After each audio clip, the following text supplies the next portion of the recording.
মঞ্চে আসছে bright Bengal public স্কুলের চতুর্থ শ্রেণীর ছাত্রী হুমায়রা আঞ্জুম।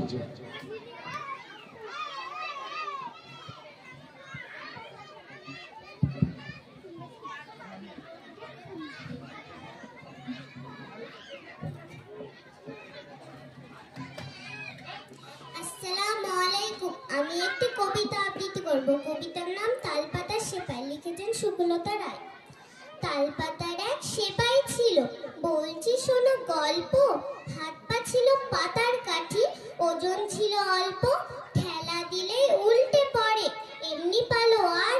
চলতে গিয়ে কাঁপতে থাকে, এমনি সে জোয়ান। বৈশাখী ঝড় বইল যেমন, উড়িয়ে নিল ফুরফুর। তালপাতা সেই হালকা দেহ, কেউ জানে না কত দূর। আসসালামু আলাইকুম। ধন্যবাদ আমাদের চতুর্থ শ্রেণীর ছাত্রী হুমায়রা আঞ্জুমকে।